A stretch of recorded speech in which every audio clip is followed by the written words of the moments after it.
Hi, folks. This is Jay Frost speaking to you from an undisclosed location that apparently also has no music. More seriously, I'm very happy to welcome you to another session in the Philanthropy Mastermind series, brought to you, of course, by our friends at DonorSearch. We won't be talking to you about DonorSearch today unless our guest chooses to mention them to you. But I did want to make sure to credit them because they have been allowing us a platform to bring people like today's guest, Mandy Pearce, to share their knowledge with you, and in many cases also give you the opportunity to earn CFRE credit. And today's session is one of those. And all of that is a credit, of course, also to DonorSearch for its generosity here. Again, allowing us a platform for these non-commercial programs with the best folks in the field of fundraising and philanthropy. If you want to learn more about DonorSearch, you can, along with, of course, learning more about the series by clicking on one of those QR codes. You'll see those arrive again at the end of the session today. So do stay tuned for that. It's a way to join up in the community of people who attend these sessions and also may be gathering together once again for our third year in a row. I shouldn't say may. We'll be gathering together for our third year in a row up at AFP in Toronto. So it's a way for all of us to get to know one another and, again, to learn from one another. You can do all that over at DonorSearch.net under the Resources tab, where you'll see the entire calendar of our activities, as well as learn more about DonorSearch's insights on your own donors. Now, with that, I want to make sure I turn the baton over very quickly to Mandy Pearce. Mandy is, of course, the founder and CEO of Funding for Good. And today's session, as you can see right there, is succession planning strategies that work. I'm going to disappear to allow her, of course, the chance to really engage with you, which you can do through either the chat or the Q&A throughout. Both she and our producer, Jack, will be monitoring that. I encourage you to ask questions as you see fit throughout. And we hope there are a couple of polls here as well that you can engage with. So do feel free to make use of all of that. Plus, stay tuned throughout until the end, because she has a couple of documents, I think 3 in fact, to share with you, but she's only going to share them with you if you want them. And so she'll give you a prompt for how you can get some additional materials that will help you implement strategies that work in succession planning, one of the biggest challenges for us in the nonprofit sector. That'll be towards the end of the presentation. So with that, enough babbling from me. It's a real pleasure to welcome you, Mandy, and thank you so much for being willing to present today. Thanks for having me. Guys, I'm excited to get started, and I just want to have one housekeeping thing. So Jack, I don't think as a panelist that I can run the poll. So it doesn't happen until the very end of the webinar. If you want to explore the control panel and see if you can find that on your end, it's really just a click one button and run it. But we'll talk about that a little more towards the end, and we'll do it if we can. So good afternoon, everybody. My name is Mandy Pearce. I'm the owner of Funding for Good, and I'm joining you today from a very sunny North Carolina. We're going to get some rain for the weekend, but we're have some sun today, so we're going to enjoy that. I would love to know where everybody is checking in from. If you could head over to the chat box and just say hey and let me know where you're checking in from today. Give me a little perspective on where I'm talking with folks today. That would be great. And then if you have a particular reason for joining us for this session, I'd love to hear it. If you are planning to be transitioning from your organization, or you've had a recent transition and it became apparent that succession planning was something we needed to talk about, I'd love to hear it if you want to pop that over in the chat as well. Good. Texas, Philadelphia, Texas.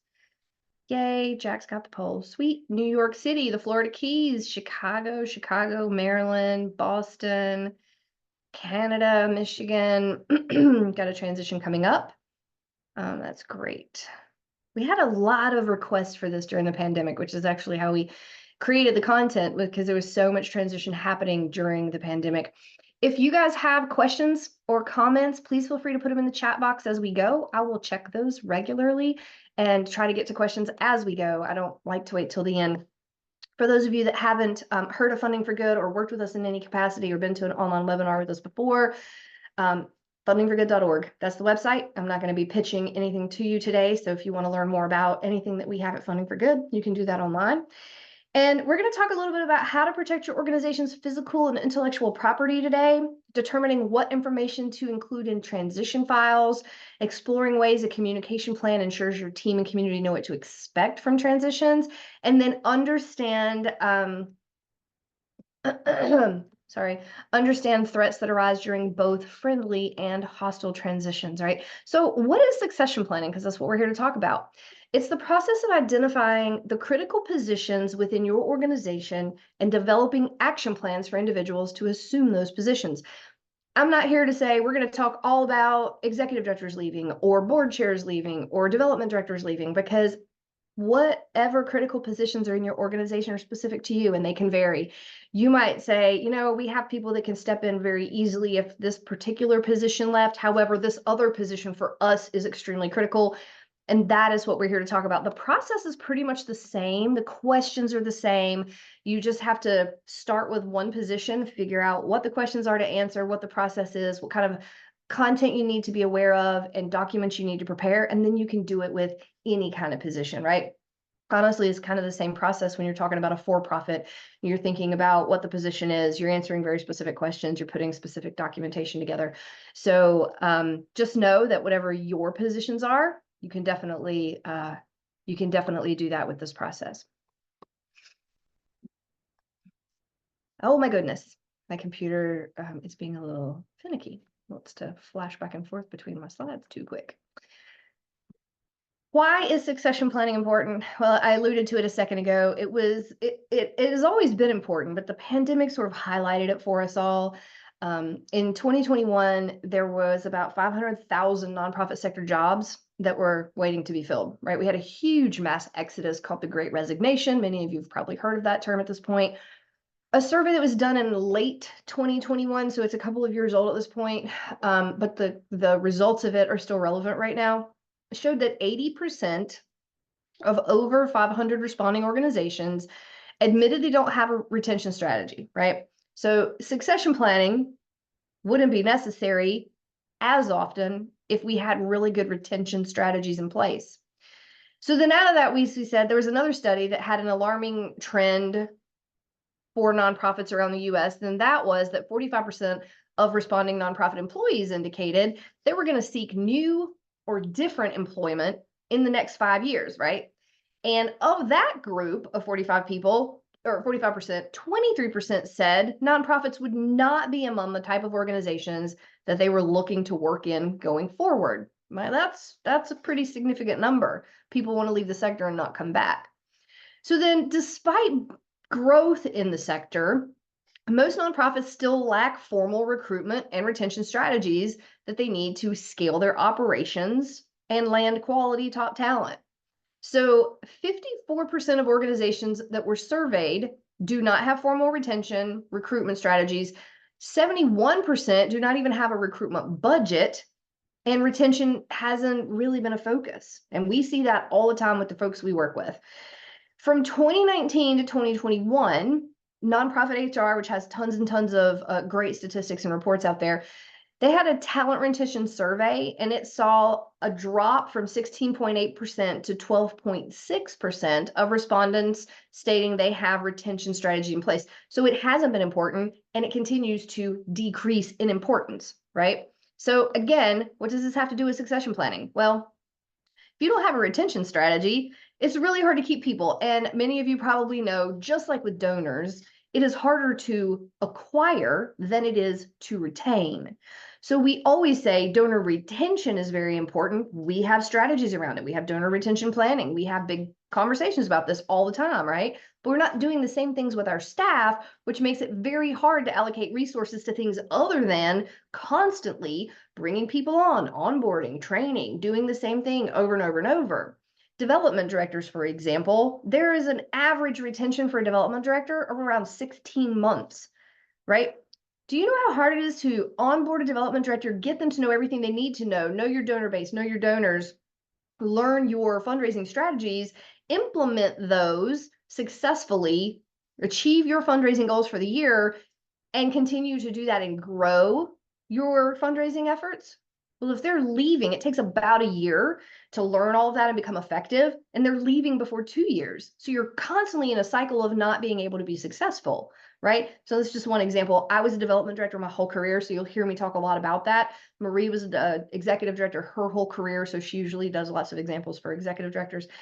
One of the things that keeps people from coming to nonprofits and staying is because we have this weird mentality in the nonprofit sector that we can't increase pay, we can't pay a living wage, we can't compete with for profits. And there are reasons for that, right? When a nonprofit relies on restricted revenue, like government funding, contracts, things that are reimbursement rate based, it's really hard to say, oh, we have a contract for 3 years and this is what we wrote in it. Even if inflation has made the cost of living go up, you can't really renegotiate that contract, right? When fundraising and revenue doesn't allow for an increase in salaries with an organization's budget, makes it really hard to be competitive when you're A, trying to attract talent, but B, when you're trying to retain talent as well. There's an increased desire for a work-life balance among employees and volunteers and pretty much everybody that has anything to do with the nonprofit sector. It's always been a really bad balance, and there's a lot asked of the people that work in the nonprofit sector. Numerous individuals retiring all at once, right? Baby boomers exiting the workforce, and a lot of them work in the nonprofit sector. So they're limiting the talent pool as they exit. Nonprofit workforce is retiring. 67% of CEOs in a national survey reported plans to leave their position within 5 years. That was 3 years ago. So now we have, within 2 years, 67% of the CEOs in that survey are planning to exit the nonprofit sector. Those retiring are also volunteers and board members. So they're not just leaving their staff position, they're leaving board positions, they're leaving volunteer positions of other types besides the board. And that impacts the sector as a whole. Few nonprofit organizations are prepared for this transition. 27% of those nonprofit organizations surveyed have a written succession plan, okay? And only 17% of smaller nonprofits under $1 million have a plan. So I just am curious from who's in the room. I don't know. I know where you're located now, but I don't know what size organization you have or anything about the nonprofit you work for.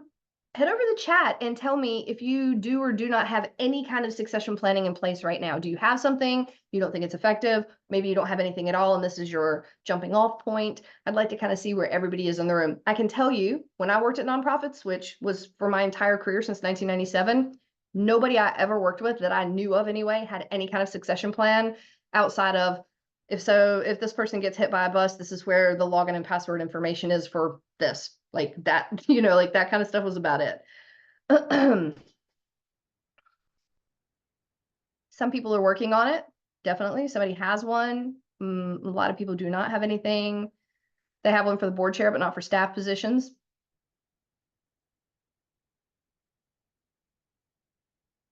So you're in good company. That's the majority. So let's talk about the 4 pillars of leadership transitions. Okay, leadership can be lots of things. It could be a staff leader, it could be a board leader, it could be a community leader, a volunteer. There's any kind of number of things that could be called a leadership transition, right? So we're going to look at legal compliance, we're going to look at roles and responsibilities, we're going to look at access, and we're going to look at communication planning. And the thing that I want to encourage you to do, which you're already doing it or you wouldn't be here at this webinar, is to be proactive instead of reactive.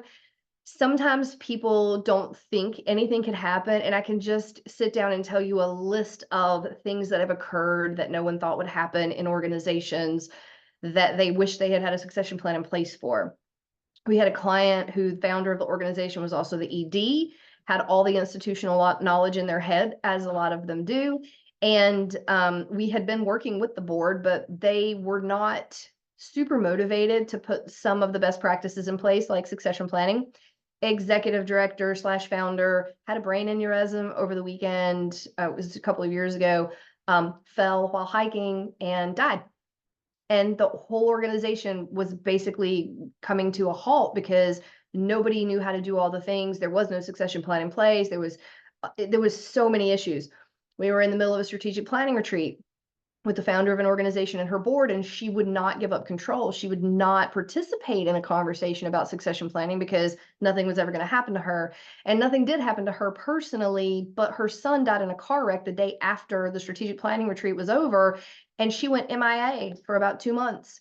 No one could get in touch with her. She wouldn't return phone calls. No one could pay the bills, access the bank accounts. No one, could run the programming because she was also doing all of that. And that was a transitional housing program.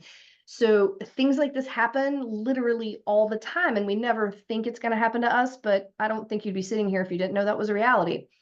So the big question we like to ask folks is to consider, what should we do over the next 3 to 6 months to prepare for the possible transition of?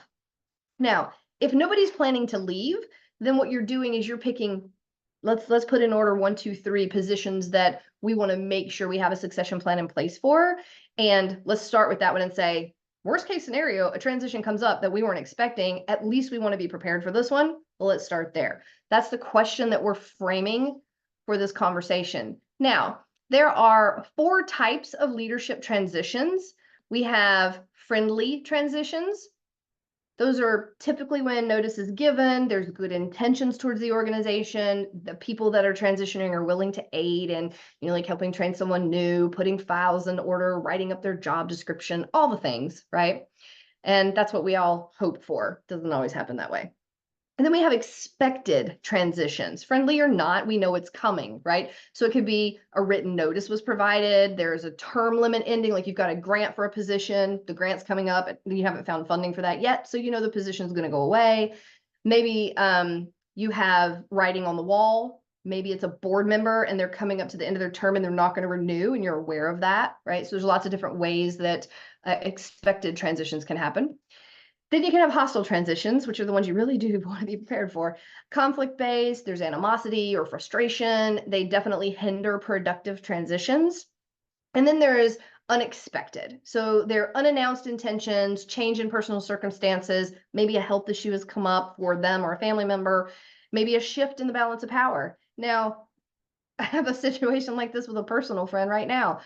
She knows she's going to leave an organization that she's working for, and it is hostile in her mind, so she's not giving a notice. She's going to, do the things she needs to do. She's going to use up her vacation time. She's going to get paid her bonus, whatever. And then she's just going to say, yeah, I'm out.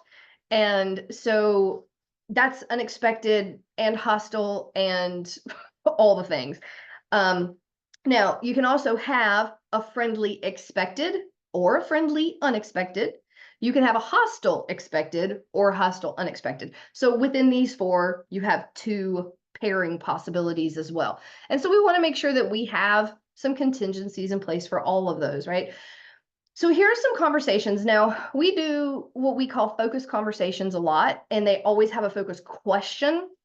What I will tell you is there's a ton of different ways to do this. You could do all these at one time in one meeting. You could pick 1 question per meeting, 1 question at a time with a special select group, like maybe just the board, maybe just the executive staff, whatever. There's tons of different ways to do this. I'm just going to walk you through some of the questions. You can determine how you want to do this type of exercise internally for yourselves. What can we do over the coming blank months to prepare for an efficient leadership transition? So that's our focus question from before. These are the things you want to answer. What do we know to be true about the role and responsibilities of this particular team member, right? So this is really more of a current realities. You're going to bullet point. We know they work 40 hours a week. We know they have benefits. We know they've been with the organization for 10 years. We know these are the things they're responsible for. We know these are the things they're not responsible for in their job description, but that they're also doing. We know these are the people that report to them. We know this is how much vacation time they have. Like whatever the things are, you're just bullet pointing facts, things that are current realities of the position, right? Really kind of helps to have the team member in the room for this if you can. And if it's a hostile situation, you probably can't, but other people may know about some of their responsibilities. So second question, what do we feel are the biggest challenges we would expect related to the transition of this team member, right? So again, the training time is this long. It takes this long for a person to get up to speed. The next The next technical training for the software this position uses doesn't happen for 2 months. Like whatever all the things might be that could be a challenge. How might this transition impact?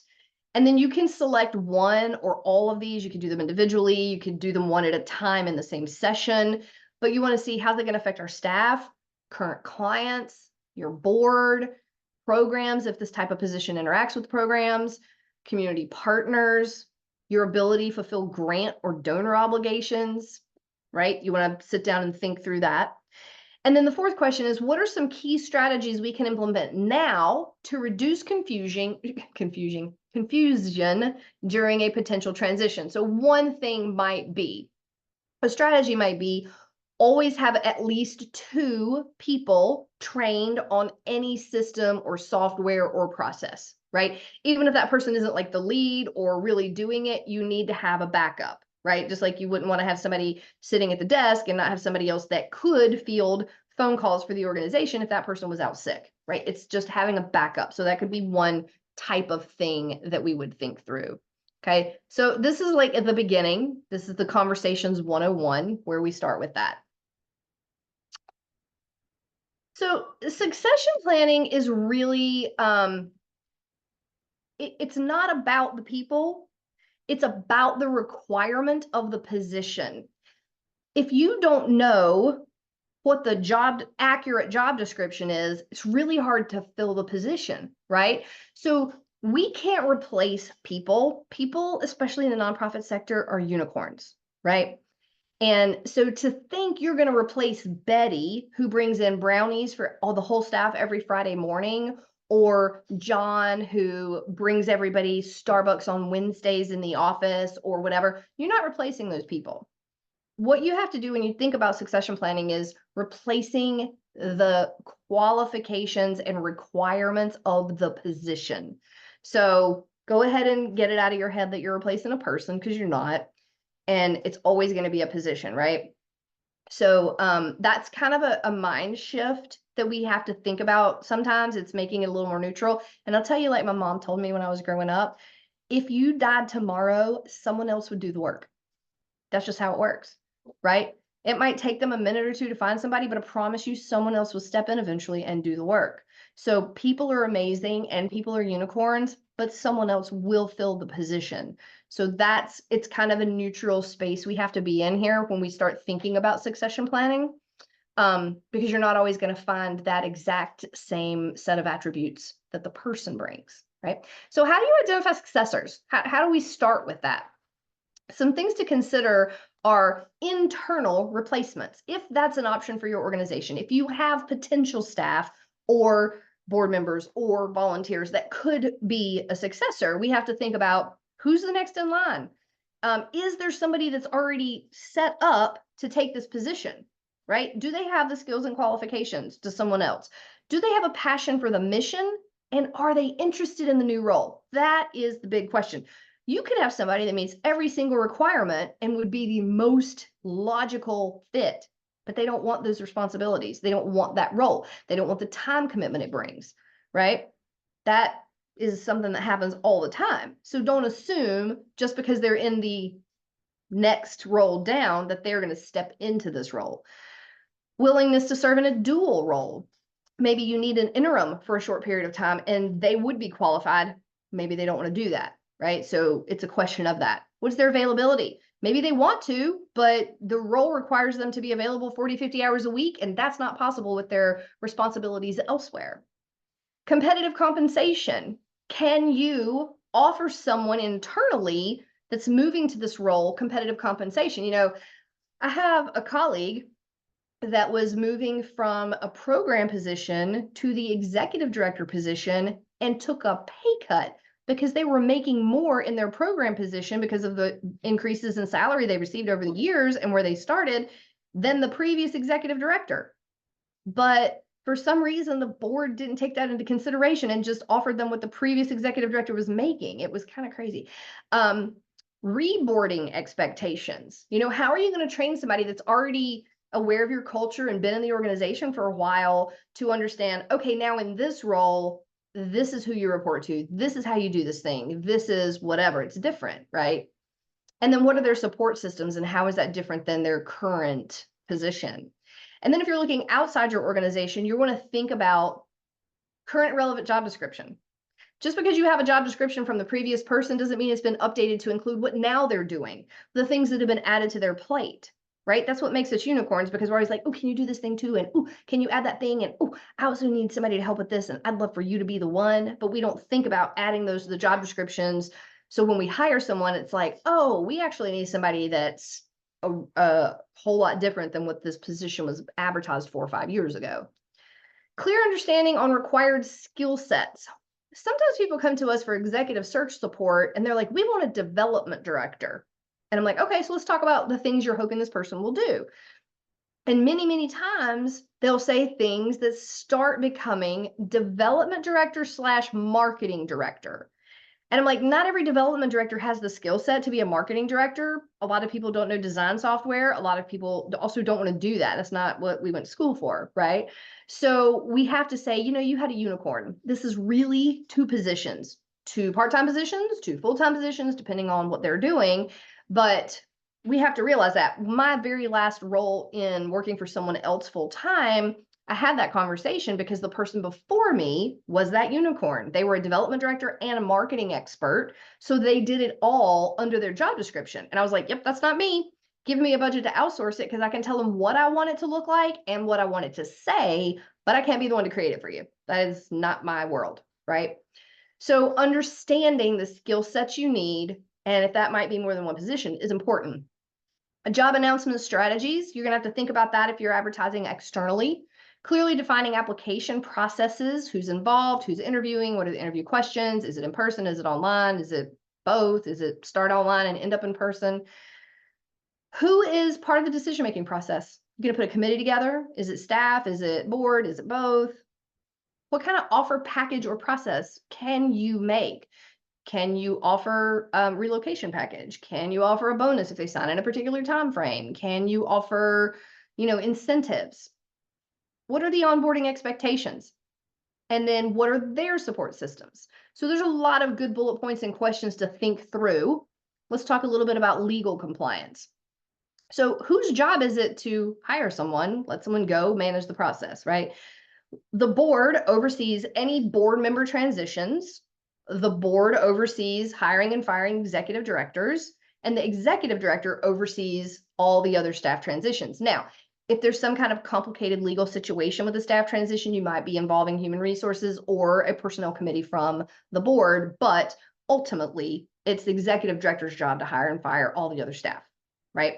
And then all members of the team support and share unified messaging about the transitions. Check the chat real quick. Do you have to post if it is an internal promotion? That would be completely a legal question that I can't answer. I would think it would depend on your state, the position, things like that. For example, we were working with a state Department of Health, one of the states, and they could hire a contractor for this particular process that we were talking with them about. If the contract was less than $50,000, they did not have to advertise it through the process for an RFP. But if it was more than $50,000, or it was 2 contracts in one budget year for more than $50,000, then they had to put it out to RFP. Okay, so that is their state process. And I couldn't tell you what every state's process is for that type of thing. So I'm not gonna guess. I would say that'd be a great question to ask depending on where you are. Like here, we have North Carolina Center for Nonprofits, which provides legal support for nonprofits and advice. I would go somewhere like that where you are. I'm sure most states have some entity like that where you can go and get legal support and advice based on what's set up in your state. Good question. Policies that protect, right? You want to make sure you have policies in place for any kind of employee situation or staffing situation. So you want employment contracts. Even if your state doesn't require an employment contract, it is just good to have to CYA. Sign statements agreeing to abide by organizations' approved policies and procedures. non-disclosure agreements where applicable, intellectual physical property agreements, updated compensation agreements as staff turnover occurs, performance-based incentives, but in writing, performance improvement plans in writing, end of employment leadership processes in writing, right? So sometimes these are called standard operating procedures, policies protect. You just want to make sure that you have these. I have a colleague also that is currently going through a process where she left an organization in a really weird way, and she went to resign, and they gave her a severance package and something else. And there wasn't a lot of paperwork done the way it should have been done. And now they're in court because she filed for unemployment, and the organization doesn't want to pay it because it increases their insurance cost. And so it's turning into like a nasty legal situation. Because a lot of the things they should have done weren't done, and a lot of the things that should have been in place to protect them both don't exist. So policies that protect are important. And you can Google a lot of those policies, find them online, and modify them and make them your own. You don't have to create all that stuff from scratch. There's a lot of great policies out there. If you have an organization and there's a sister organization of some kind or a similar organization, many times you can ask them, do you have these policies? Would you allow us to look at them so we can like kind of create them for ourselves? We work with a couple of rehab centers and transitional housing places. And one that was started brand new 3 years ago needed some of this stuff. So we just talked to some of the other ones and we're like, hey guys, you look at your policies for this and that just so they can create some? And they were like, yeah. I worked with YMCA. You have a database of policies and you just create the ones you want and modify them for your organization. So another question you want to ask is, does this team member serve as the authorized representative for the organization, right? That's a special consideration. If they are the authorized representative of the organization, many times they are the one who can sign the bank. They can open bank accounts, close bank accounts, get keys made, access safes and deposit boxes and all that kind of stuff. Marie was in a situation once where there was an authorized representative and there wasn't a secondary authorized representative. And when she needed to get something, I don't remember, it was a bank card had to be created or maybe it got hacked and they had to close it and open a new one. She couldn't do it because she wasn't the authorized representative as the ED. And the person that was on the board, the authorized representative, was on a cruise. And they were going to be back for like 10 days and no one could get in touch with them. So things like that become important. So you want to be able to identify who are these people, and we need a secondary for the ones like that. So what do you owe an employee? That matters, and that is also by state.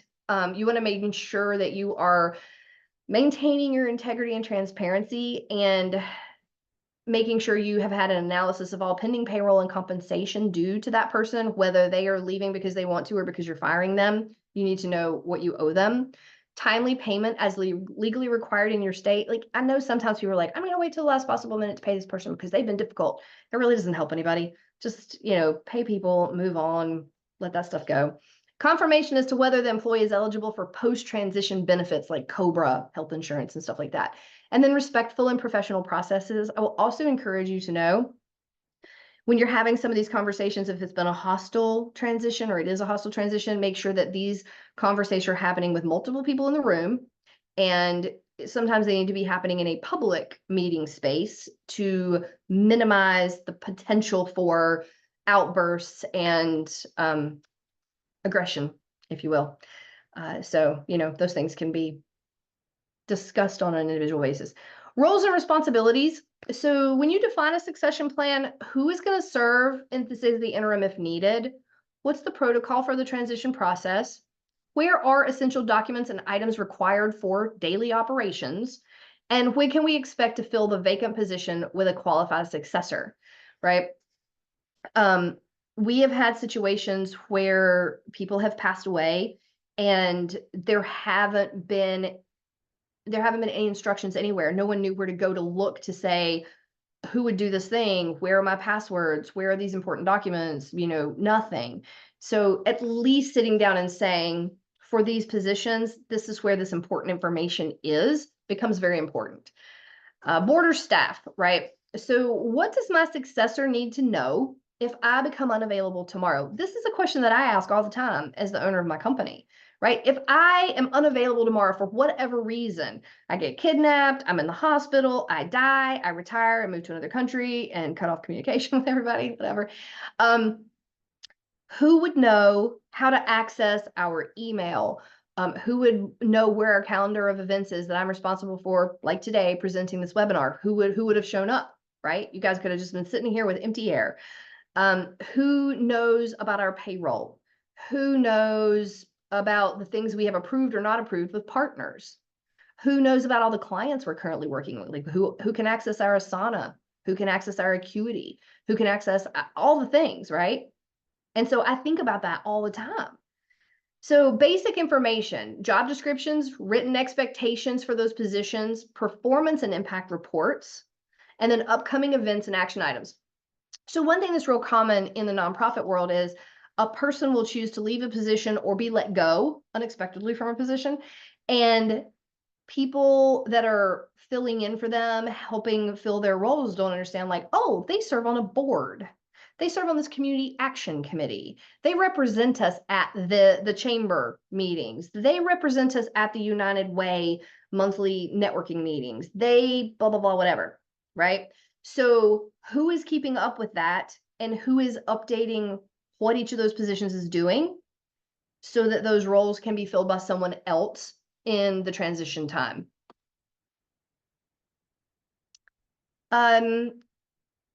Can I define the performance impact reports? So basic information for board or staff. If you have a board person that's transitioning, do you have access to, or are you tracking performance reports or impact reports for that position?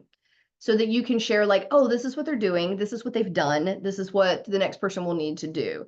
Same thing with a staff person, right? This is what the position's been doing well. This is what we've talked with the position about needing to, notice I'm saying position, not the person. The position needs to do better. This is where we've fallen off in the position. This is the impact of the position. This is the number of people that they're responsible for managing, the number of constituents they're responsible for serving, the number of whatever, right? So what do you have a job description and you have written expectations. So that could be like an annual plan, annual goals, 30, 60, 90-day plan if it's a new position, right? But then where's the performance or impact reports about evaluating it?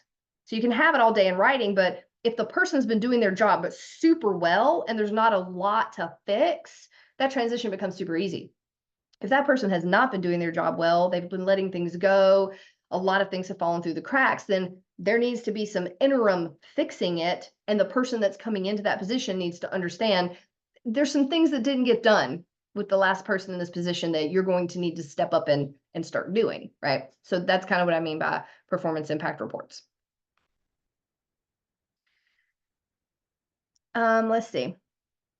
Question. How do you recommend I respond when during a strategic planning interview, the founder key leader says confidentially, when I leave, I don't think this organization will survive? Well, that's a whole nother conversation. And if the founder is saying that, there's some founder syndrome happening there.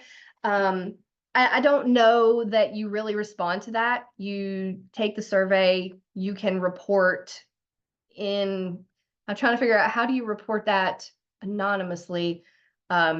Maybe you ask that question of every person you're interviewing, and you can say, one of the 12 respondents feels that upon their departure from the organization might not thrive, survive, whatever you want to say. I don't think that I would let them know who said it. They could probably figure it out though. Yeah, so it depends on your role in that strategic planning process. If you're the facilitator, if you're doing stakeholder feedback, if you are a staff person at the organization, or if you're on the board, would probably depend on how you react to that, or if you do at all. That's always fun. Ongoing leadership development.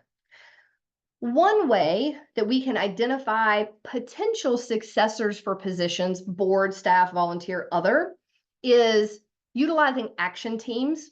So being able to have a small group of people, staff or community members, doesn't have to be staff members, volunteers, board members, some combination of those groups, to achieve immediate goals, right? So instead of having a committee, because nobody wants to be on a committee, have an action team, give them a goal, let them solve it and move on. But it gets them engaged with the organization, helps them understand the work you're doing, and it helps you identify the people that have a passion for the work you're doing, get along with others that you might want to work with in a capacity for a position, whether it's paid or unpaid, at some point in the future, right? So action teams are really awesome and they help you accomplish goals without long-term commitments like committees. Include leadership prospecting on quarterly agendas.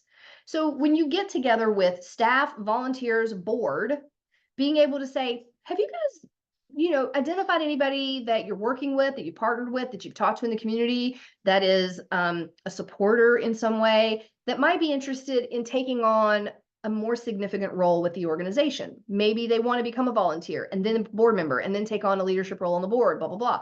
Maybe helping cultivate and train some of those folks is how you identify people that can fill positions later, right? Engage qualified community members on subcommittees. Same concept as action teams, but on standing committees that already exist. And then hosting impact events to engage a lot of your community, have focused conversations. Maybe you're doing a think tank around a topic. Maybe you have consensus building conversations or action planning events, or you're talking about the possibility of capital projects or campaigns or whatever.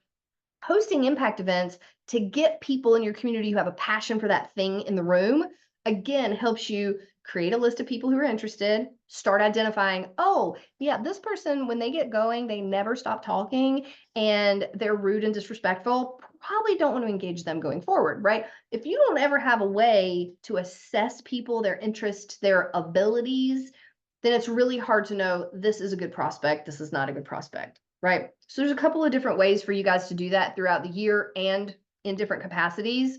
So would consider some of that. Let's talk a little bit about access. So there's a lot of access points in any kind of business. We have physical access points, right? With facilities, alarms, vehicles, storage units, gates or entry points, cabinets and files. We have access points that are just for authorized people. So post offices, powers of attorney, contracts, IRS, state contracts, insured entities. We have online access. So websites and domains, social media, subscriptions, file sharing systems, team platforms like Asana, Monday, Trello, those kinds of things. Financial access points. We have bank contacts, signature cards, credit debit cards, account security, safes or assets and things like that. And we want to think through who has access, how do they get access, when are we removing access? Like I literally just had this conversation with my team today.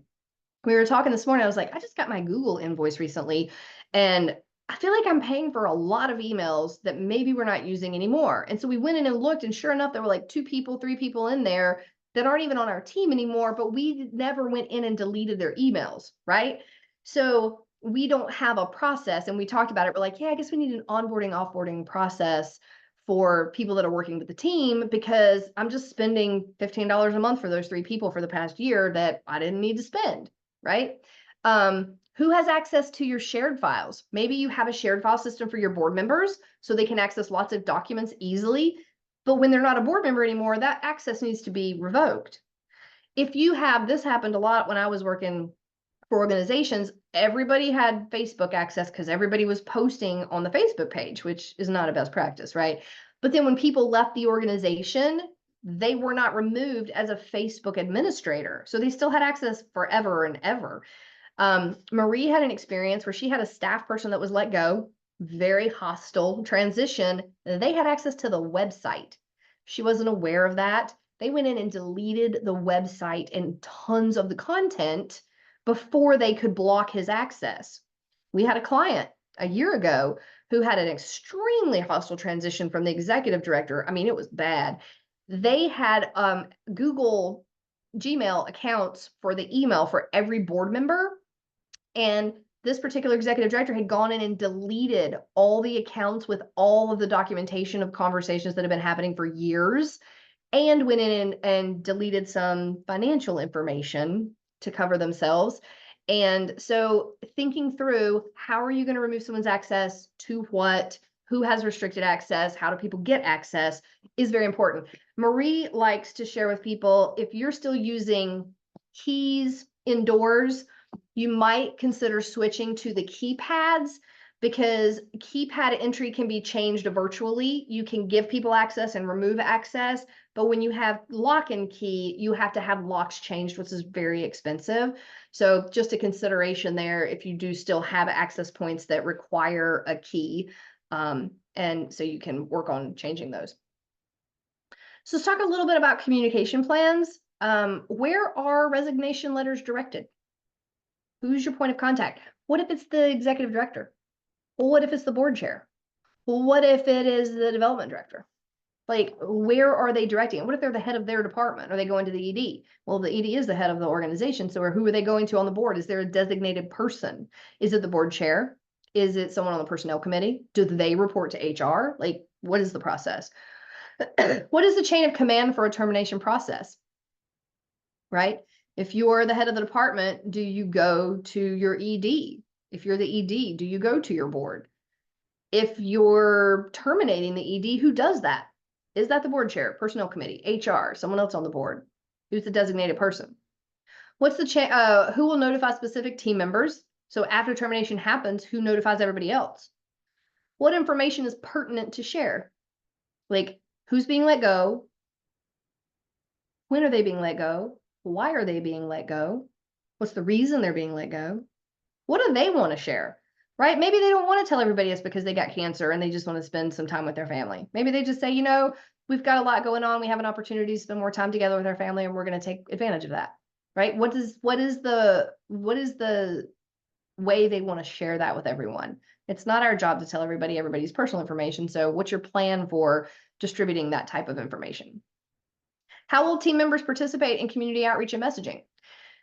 So one of our clients that had a very hostile transition had to get legal involved, and they've been in court about the transition, and their lawyers have advised them this is the only thing you can say, and they have a written statement, and they have one point person on the board that everybody in the organization, board or staff, refer people to. Like if someone calls from local media, if a donor calls, whomever, they refer them to that one guy, and he tells everybody the exact same thing. Right? So sometimes when it's very hostile, you may have legal involved, and there may be specific things you have to say. Right? So what is your process for all of that?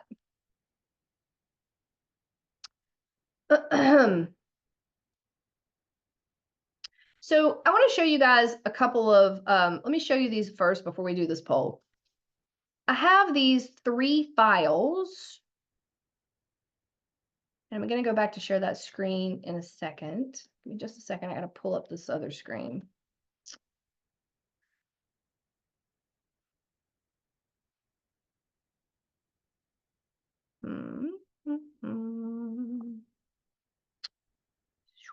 Okay, there it is. Okay. So can you guys see the screen right now that says succession planning checklist 5 focus areas? If you just somebody in the chat say yes, that'd be super helpful. So I know. Yeah. Okay, cool. Thanks. All right. So I have these 3 documents that are really it's like the work you need to do for succession planning. We tried to make it really easy. This first part is the 5 areas we just talked about. So it's legal compliance, roles and responsibilities, access, communication plan, and onboarding a successor. And it's a checklist, as you can see here, of what do we have to do? Who is the person responsible? If it's a board person, a staff person, and then notes. We've given you a couple of examples here. So if it's approved policies that protect, who's the person, blah, blah, blah. And then context notes like employment contracts and NDA, end of employment processes, succession planning, audits, etc. And so this is really your checklist of what do we have to do for each thing, right? So the second one is roles and responsibilities. Ensure job descriptions are current and relevant. Who's doing that, right? How many jobs are you going to tackle at once the first time you do this? It's just going to be maybe your board chair and your executive director. And then checking things off as you get them done. Creating a transition checklist to define what information must be regularly updated or shared. That's important, right? Accessing upcoming workload of existing team member. Decide which task to cancel, postpone, or reassign. Identify who will serve as the interim. Confirm potential changes in roles. So this is like really your actual checklist for all the steps you need to take. And you can add them. So these are editable. You can add things or take things out if it's not relative to you. So this is the first one. And this is your checklist for your 5 focus areas. And then we have the second document here. That's your guide to getting started. Again, completely editable. Make it your own. And it asks you all the questions that you now need to answer, right? So clarify who's responsible for creating and approving a written succession plan. And then number 2, define the following terms as they relate to the organization. For your organization, what is a temporary unplanned absence? What do you define as short term, right? For some people, short term is 2 weeks. For some people, short term is 6 months. What is long term unplanned? For some people, again, that could be a month or 2. For others, that could be a year. And then what is permanent unplanned? Like you got to define those things if you're going to create policies around them, right? And so then you've got all the questions here, sample verbiage. So here is some content that we've created for you. You can obviously edit it, modify it, make it your own. Other questions, fill in the answers, right? Again, these are all super editable. So this is the guide to getting started. And it's taking a second for that to populate, but there is stuff on the last page. And then there's a leadership profile matrix. So this one is where you sit down with your group and say, hey, let's prioritize who we are going to create succession planning for first, right? So I'm just giving you one example here. Let's say it's executive director. Maybe that's your be all end all position that you're like, oof, couldn't function without this. So we're going to put this in red because we need to stop and prioritize this leadership transition process right now, right? Who is it? What are their primary roles and responsibilities? What are the terms of their employment? Part-time, full-time, volunteer, contract, flex, whatever. What are the unique skills and contributions they bring, right? So this is that unicorn bit. This isn't the job description in general. This is what they bring that's specifically unique. What is their potential exit date? And then potential exit terms, right? Permanent, friendly, transition due to family, blah, blah, blah, blah, blah, whatever. And then you can go and put, okay, so let's focus on the first 2 that are in red. Then let's go ahead and list the next ones that we want to think about. Those will be in yellow because they're not a priority today. And then green, like these are all the positions we have that we want to think through this process on. We got to start with the red. So this is sort of your red light, green light, which is why we have red, yellow, green. And this tool, again, super editable and something that you guys can use internally. So I'm going to go back to, stop sharing that. Let me go back to the thing here. Oh, Mandy Pearce. Where did my thing go? There. Okay. Share screen. Oh, technology, guys. Oh, technology. Okay. So, Jack, if you can hear me and you don't mind, if you would please share the poll, I would appreciate that. So guys, if you would like for me to send you those 3 polls, or I'm sorry, those 3 documents that we just looked at, just answer yes or no to this poll. You're gonna get the handouts from this presentation, this PowerPoint that you're looking at, and the recording. So they're gonna send that to you probably tomorrow. But if you want all these other handouts, just say yes or no, and I'll email them to you because they're kind of more documents than I want to attach in this. And whenever you have a majority of people, Jack, that have replied, just you can close the poll. I want to give everybody a chance to say yes or no, but and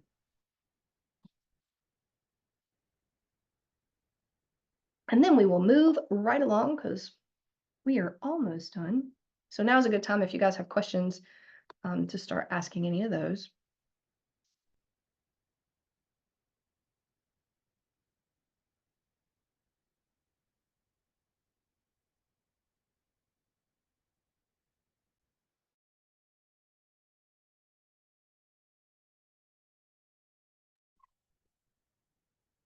Just had to mute myself and tell my husband that my dog is home and I'm still on a webinar. He's going to come in like a wrecking ball, if you will. All right, that's probably long enough. Jack, do you mind closing the poll? Thank you. All right, so let's see if I've got anything.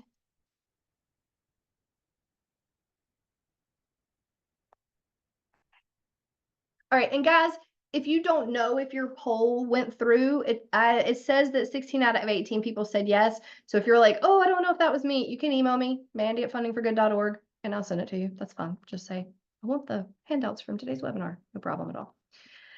Okay, so succession planning is the process of investing in the people who make your mission happen, right? And I hope that you've gotten some tools today. I mean, again, there's only so much we can cover in a super in-depth topic in an hour and a half, but I think we've done a pretty good job. Here are a couple of quick tips to consider. Engaging leadership in regular strategy sessions focused on succession planning can help, because I know some people are like, oh my God, I can't add another meeting to my week. So don't add another meeting. Take 15 minutes from half of your board meetings. Take 30 minutes from one staff meeting a month, whatever. If you have the capacity, add a meeting and just knock this out, because it doesn't have to take that long. Make sure succession planning processes are in writing, they're accessible, and that they remain current and relevant, which means you're updating them at least once a year, or looking at them once a year to say, does this need to be updated, right? Maybe yes, maybe no. Use shared file systems and backup systems to protect your intellectual property. Ensure key team members are equipped to activate emergency protocols in case of a hostile transition, like who's going to say, let's cut off their access to the internet, let's cut off their access to the website, let's make sure they can't access the donor database, whatever.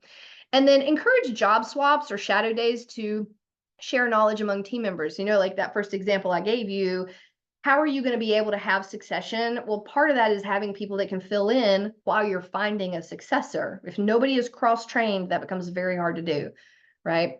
So here is a slide that has some additional resources. You're going to get the PowerPoint. We have a free pre-strategic planning checklist, because a lot of times this comes up when people are strategic planning. I know someone specifically said they're doing strategic planning on here. So it's on our website. There's the link and you can access it there. It's free. It's a very thorough checklist. There's an article here about strategic planning that kind of talks through thinking through succession planning. We have a lot of resources in our vault. And then if you have specific questions or want to have a conversation about working with an organization for succession planning, there's a link to book a call down there as well. So that is the slides and presentation that I have. If anybody has questions, comments, if you want to say, Mandy, you're not the best presenter ever, you can do that in the polls. And if you want to say, great job, Mandy, that would be great too. But you guys are the last interaction I have with humans until next week. So I'm going from here to put some ribs on the grill and finish my barbecue sauce and marinate some fresh fruit for dinner. Yay. Yay. It's been helpful for quite a few folks, it seems. Some. You guys have been wonderful. I appreciate you coming. I know Jay has a lot of great sessions coming up with other wonderful mastermind presenters. So if you haven't already, I'm going to stop sharing this screen, because I know they have a screen they want to share that will have a QR code that you guys can access, so you can see all the rest of the sessions coming up if you'd like to register for any more. And Alexander, thank you so much for saying, thanks for the fast moving content, because sometimes people are like, oh my God, it was too fast. And other people are like, I wish you'd have covered more. So that was wonderful. Thank you. Not enough people say that. All right. So I'm going to, Jack, if you want to take over and share with that last slide that you have, that would be great. And I'll answer any more questions that come in. We do still have a little time left. So happy to answer anything else that comes up.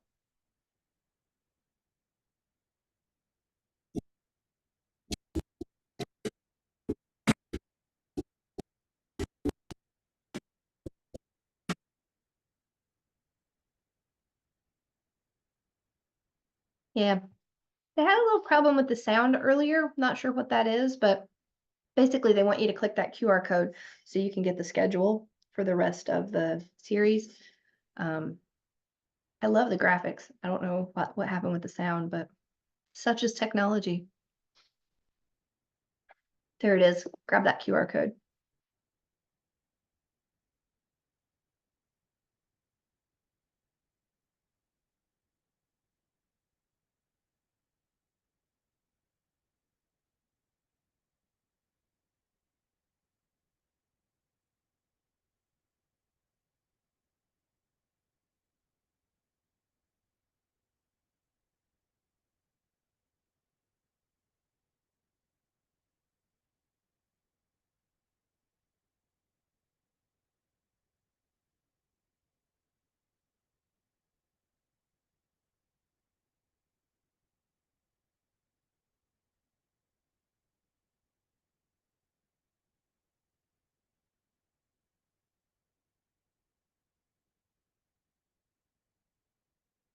All right, guys. Well, thank you so much for having me. I appreciate it. I see that people are dropping off, and I saw that Jack posted they have a podcast. So if you're a podcaster, there's a link there, and you can look at the DonorSearch podcast. I'm sure they have lots of great sessions on there as well. But I hope you all have a wonderful afternoon. Thank you for taking your time to join us today, and hopefully we'll see you online again soon.